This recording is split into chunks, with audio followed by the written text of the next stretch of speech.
Ce vote est la dernière étape de validation au niveau de l'Union européenne. En session plénière, le Parlement européen a voté à une écrasante majorité cet accord. Sur 653 députés, 415 voix ont voté pour, 189 ont rejeté l'accord et 79 se sont abstenus.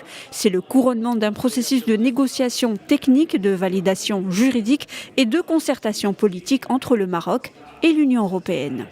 C'est une victoire large du oui sur cet accord, ce renouvellement et ce soutien à l'accord de l'Union européenne et du Maroc pour la pêche. Et c'était important d'écarter les tentatives, je dirais, idéologiques et irréalistes de ceux qui veulent ruiner la coopération entre l'Union européenne et le Maroc. Il y a eu plusieurs tentatives sur l'agriculture, sur l'ensemble des textes.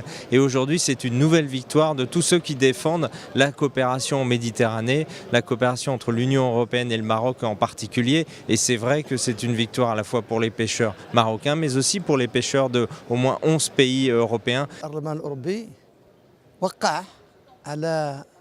En votant cet accord, le Parlement européen conforte la position du Maroc en tant que partenaire crédible, important et stratégique du sud de la Méditerranée. Il est aussi un point de liaison avec l'Afrique et le monde arabe. Quant à l'intelligence de la diplomatie marocaine et la crédibilité et la force de ce dossier, elle est le fruit de la vision éclairée du roi Mohamed VI.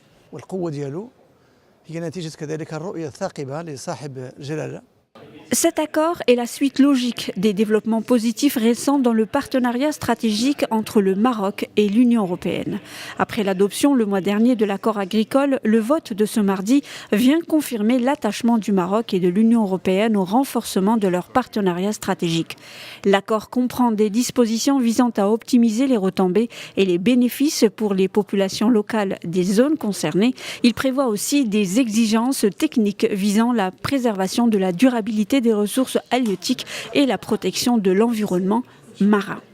Deux accords, celui de l'agriculture, maintenant de la pêche, qui sont des accords gagnant-gagnant. Oui, l'accord de pêche est un accord qui va bénéficier d'abord aux Sahraouis, aux pêcheurs marocains, qu'ils soient à Boujdour ou qu'ils soient à Laayoune ou à Dakhla.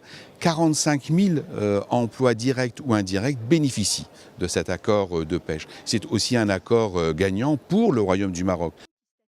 La prochaine étape est l'adoption de l'accord par le Parlement marocain. Son entrée en vigueur fixera les conditions d'accès pour la flotte européenne et prévoit les exigences d'une pêche durable. Cet accord couvre la zone de pêche s'étendant du Cap Spartel dans le nord du Maroc jusqu'au Cap Blanc dans le sud du Royaume.